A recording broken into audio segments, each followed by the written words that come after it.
Assalamualaikum warahmatullahi wabarakatuh dan halo, apa kabar? Kita ketemu lagi di Komando Podcast hari ini, dan hari ini saya merasa bahwa hari yang paling berbahagia, hari Rabu. Saya kehadiran tamu yang spesial karena susah loh untuk bisa datangin, kesibukannya cukup padat, tapi alhamdulillah dia mau datang di sebuah studio yang sangat sederhana tapi punya misi yang tulus, ya. Yang kita ketahui misi ini adalah sama menjadi cita-cita Anda semua. Oke, di studio sudah hadir Ibu Melinda Aksa, dan kali ini adalah edisi eksklusif bersama Ibu Haja Melinda Aksa. Assalamualaikum Ibu. Waalaikumsalam. Apa kabar Bu? Alhamdulillah. Saya jadi lihat senyumnya udah aman lagi nih. Bu, nggak jadi masalah nih kalau saya angkat topik Munafri Arifudin di mata seorang Melinda Aksa. Nggak masalah ya? Nggak masalah dong. Oke, karena hari ini adalah hari di mana kita lebih dekat dengan Ibu Melinda, ya. Makanya topiknya juga kita angkat adalah bagaimana kita lebih tahu banyak tentang calon wali kota kita. Saya akan mulai dengan pertanyaan yang pertama, ya. Sebagai seorang ibu rumah tangga, Ibu Melinda yang sekaligus sebagai wanita karir, dan saya tahu banyak sekali kesibukannya. Bagaimana caranya membagi waktu antara kerjaan dan keluarga Ibu? Ya, terima kasih. Jadi memang saya kalau dibilang wanita karir enggak juga. Jadi saya sebelum menikah memang kerja, kerja full time. Sampai punya anak masih kerja full time, tapi sejak punya anak saya kurangi pekerjaan saya. Jadi betul-betul lebih banyak di rumah daripada bekerja. Memang saya masih dikasih tanggung jawab di Bosowa. Saya sekarang di Yayasan Bosowa, di Bosowa Education, memimpin Bosowa Education yang membawahi Universitas Bosowa, ada Sekolah Alam Bosowa, Bosowa School Makassar, dan ada sekolah di Bogor dan di Cilegon juga. Tapi alhamdulillah saya dibantu, banyak yang bantu, jadi saya tidak perlu 100% bekerja karena anak-anak saya masih kecil-kecil dan perlu perhatian khusus karena biar bagaimanapun di rumah ada yang bantu menjaga anak, tapi berbeda kalau kita langsung yang turun tangan dan mengawasi langsung, karena saya alhamdulillah sempat belajar juga di sekolah anak saya bagaimana cara mendidik anak yang baik. Jadi saya putuskan untuk lebih fokus mengurus anak dan suami karena itu lebih penting menurut saya dibanding menjadi wanita karir 100%.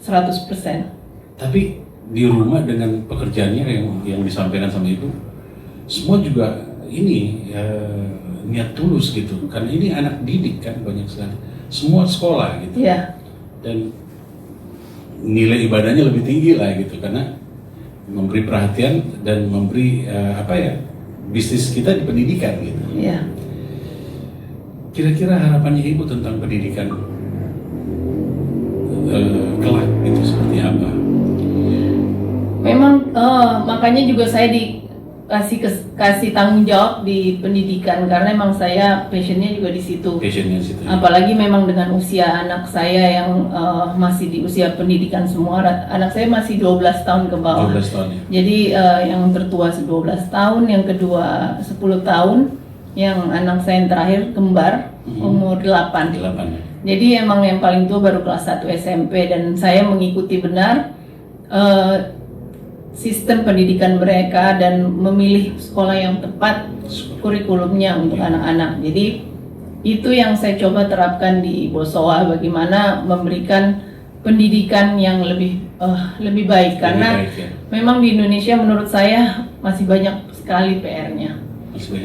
Dari soal gurunya, dari sekolahnya, dari kurikulum kita, dan bagaimana kita sebagai orang tua bersikap pada anak-anak itu penting sekali karena ada anak-anak berhasil bukan hanya dari sekolahnya. Kadang-kadang orang tua suka berpikir dengan menyekolahkan anak-anak di Anaknya sekolah, jadi baik gitu ya.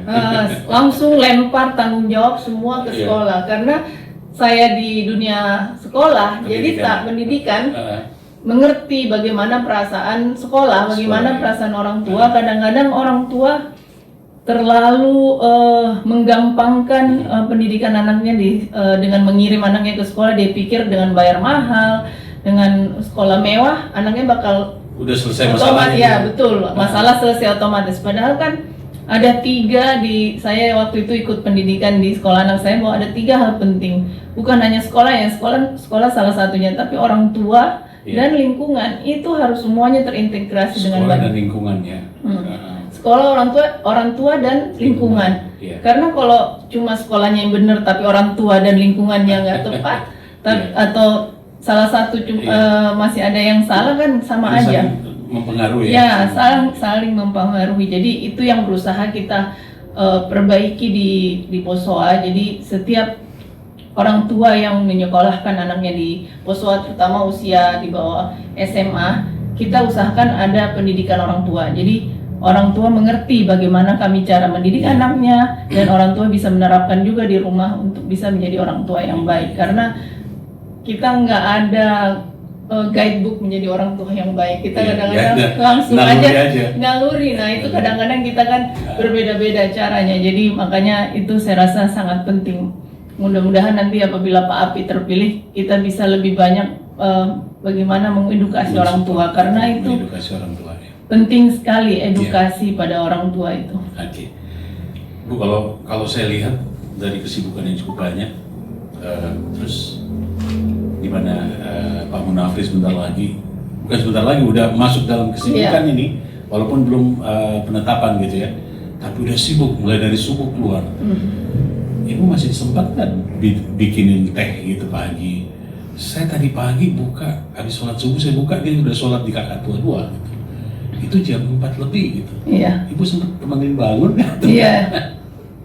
Ya, jadi kami punya kebiasaan biasa emang bangun sebelum sholat subuh. Tadi malam dia sudah ingatkan, tolong buatin sarapannya sebelum dia berangkat, dipotongin buah. Jadi tadi pagi setiap pagi saya usahakan bangun, selalu temenin dia.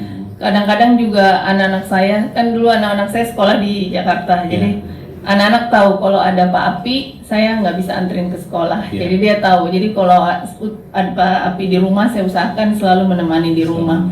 Jadi tadi sebelum berangkat sempat siapkan buahnya untuk sarapan, dan saya usahakan juga kalau Pak Api mampir sebentar, biasa kan istirahat antara between jadwalnya, ada pulang ke rumah sebentar, saya usahakan juga ada di rumah. Ada di rumah ya. Iyalah.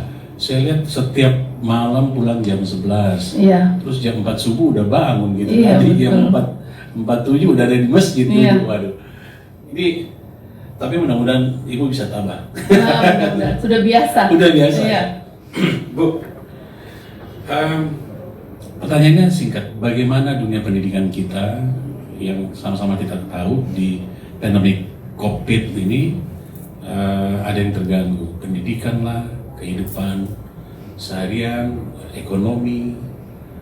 Terus menurut Ibu seperti apa yang harus kita keluar dari ini atau hadapi COVID-19 ini?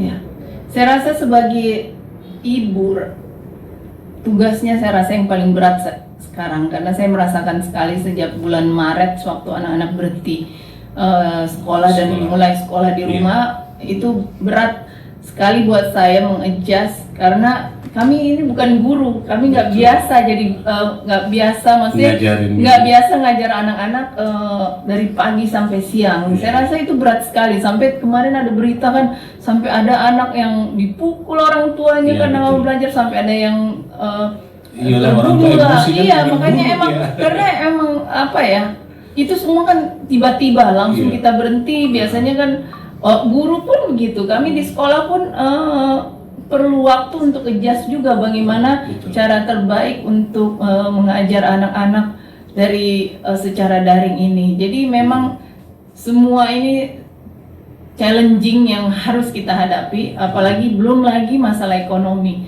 saya bisa merasakan sendiri, maksudnya merasakan sekali banyak perempuan yang bekerja di perusahaan kita. Iya. Jadi bagaimana saya melihat mereka menjaga waktu mereka, ada anak-anak di rumah, betul. sedangkan mereka sudah mulai waktu semuanya masih work from home, masih nggak apa-apa. Tapi semua di rumah ya, semua di rumah. Tapi sekarang dengan udah harus kerja lagi, anak-anak sedangkan masih harus di rumah. Jadi mereka kewalahan juga dan apalagi belum banyak juga teman-teman kita kan yang kehilangan pekerjaan atau banyak yang seperti itu. Jadi yang dirumahkan. Jadi memang saya rasa saat ini memang sangat sulit dan kita harus hadapi sama-sama, dan saya senang sekali salah satu program Pak Api itu bagaimana membangkitkan ekonomi secepatnya. Karena itu sudah sangat urgent untuk kita, karena memang ada COVID yang membuat kita sakit, tapi nggak ada, kalau masalah ekonomi terganggu juga, mengganggu kesehatan juga, karena karena sudah banyak yang stres juga dan yang lain-lain terjadi. Jadi memang penting sekali bagaimana perbaikan ekonomi juga itu harus menjadi perhatian yang sangat besar, dan memang salah satu program Pak Api juga bagaimana memberikan perhatian khusus pada UMKM, ibu-ibu, karena ibu-ibu ini besar sekali peranannya. Karena kemarin saya sempat jalan di Makassar, mereka cerita ibu-ibu sini kasihan karena mereka di sana dulu jualan kue, tapi karena nggak ada anak kos, nggak ada yang beli kuenya. Jadi saling keterkaitan. Iya benar juga ya. Maksudnya karena kuliah berhenti, nggak anak kos nggak ada, ibu-ibu dapat dampaknya. Iya, ibu-ibu yang tadinya jual mie instan nggak ada. Saya mampir di penjual bakso di Makassar, dia bilang, Bu, kalau ini sore-sore nggak dapat tempat, tapi karena nggak ada anak kos sepi sekali. Kasihan kan yang kayak gitu-gitu. Emang bagaimana kita usahakan roda ekonomi ini cepat berputar kembali. Harus pemimpin yang munafik. Iya, harus pemimpin yang mudah-mudahan kita memilih pemimpin yang tepat yang memang memikirkan rakyatnya. Betul. Oke. Pertanyaan berikutnya terkait dengan Pilwali 2020. Ya, kita ketahui ada 4 pasang calon yang ikut. Salah satunya adalah Bapak, ya. Dan Bapak kita kenal, dia seorang entrepreneur, dia juga bisnisnya sukses dan humanis, dan bisa dikatakan dia adalah tokoh kebangkitan sepak bola Makassar. Tentunya banyak masyarakat, saya sendiri gitu, saya teman motivasi di radio ya, tapi saya nggak terlalu tahu keseharian Bapak Api berikutnya saat-saat sekarang. Apalagi sudah sama ibu dulu. Iya. Gimana sih kesibukannya? Iya. Sehariannya lah gitu. Saya sama Pak Api kebetulan bukan orang, kami punya sosial media, tapi kami berdua bukan orang yang suka mengumbar kegiatan kami di rumah, apalagi privasi anak saya itu saya jaga baik-baik. Ya, saya cerita sedikit, karena teman saya aja pada bilang, pernah mereka datang ke rumah Pak Api yang masak. Dia bilang, video dong, bisa. Dia bilang, Mas, video dong, Pak Api masak. Saya nggak biasa seperti itu. Saya nggak suka, bukannya nggak suka, yang nggak pamer gitu ya. Iya, saya nggak biasa pamer kegiatan-kegiatan yang di rumah. Jadi kayak ya seperti itulah. Pasti banyak yang biasa mengikuti kami jarang lihat foto-foto anak saya, jarang foto saya berdua. Iya, kegiatan saya berdua pribadi, karena memang kami nggak suka nggak sharing, karena memang saya rasa untuk apalah, kayak kadang-kadang kita kan apalagi kayak ya maksudnya kita mikirkan orang lain juga, kadang-kadang ya mikirkan perasaan orang lain juga. Jadi Pak Api itu sama anak-anaknya dekat, dan dia ya kayak tadi dia anak-anak gitu. Kenapa? Dekat sama anak-anak. Dekat sama anak-anaknya, sama anak saya laki-laki 1. Dekat, apalagi saya sebenarnya COVID ini malah kalau kita bilang bawa banyak berkah juga. Jadi anak-anak juga bisa lebih dekat sama dia dekat ya. Pak Api, karena biasanya kan kami dulu di anak-anak sekolah di Jakarta, jadi Pak Api banyakan di Makassar. Bisnisnya Jadi di sini. ya cuma beberapa hari dalam seminggu, biasa 2 minggu baru datang ke ke Jakarta.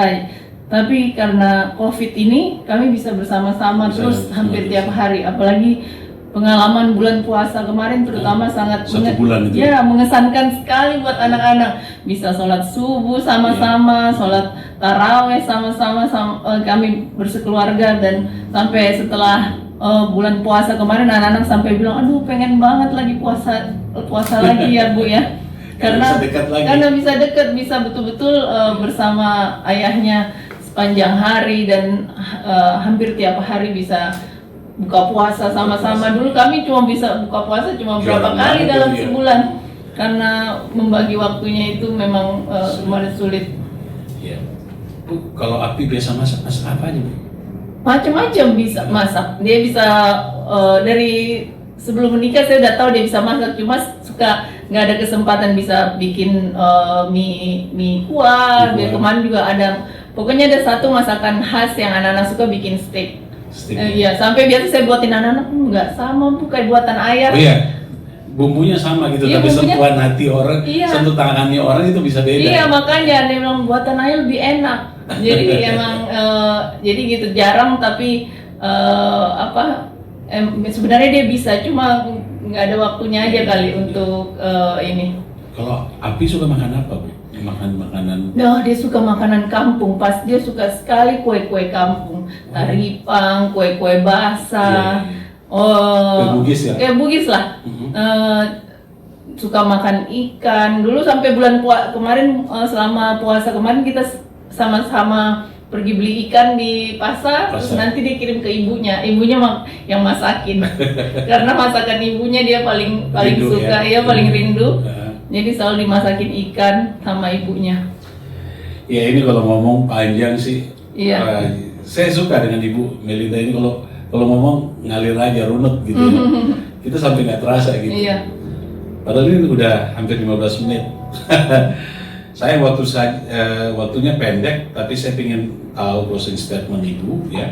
Yang terakhir, harapan dan pesan Ibu terhadap warga masyarakat Kota Makassar ini terkait pemilihan wali kota 2020 nanti, dan pesan kepada masyarakat yang terkait dengan COVID-19. Jadi harapan saya, kita semua memilih, insya Allah mudah-mudahan bisa memilih Pak Api dan Pak Rahman sebagai wali kota dan wakil wali kota, karena dari antara semua 4 calon ini saya, bukan karena hanya suami saya, karena saya melihat mereka kan pasangan yang paling serasi, seperti pengantin kan, satu dari pengusaha dan Pak Rahman seorang birokrat sejati. Dia sampai pensiun terakhir kan jadi kepala dinas, jadi emang di birokrat. Iya, birokrat. Jadi masa hidup masa kerjanya selalu di dalam pemerintahan.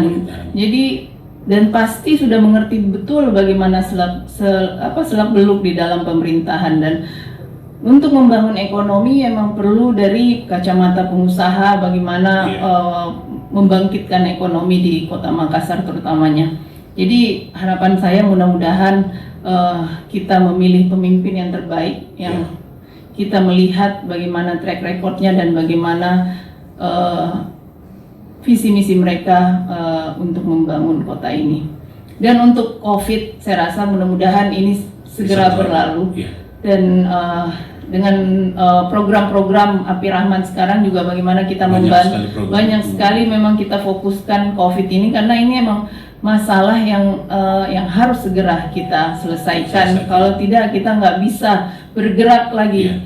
Seperti tadi yang saya bilang, roda ekonomi ini tidak bisa berputar dengan baik kalau masih ada COVID yang membayang-bayangi. Oke. Ibu terima kasih sudah datang di sini.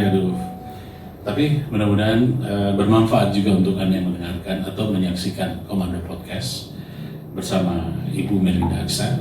Insya Allah kita dengan topik yang lebih menarik tentu di tempat ini, dan saya akan hadirkan.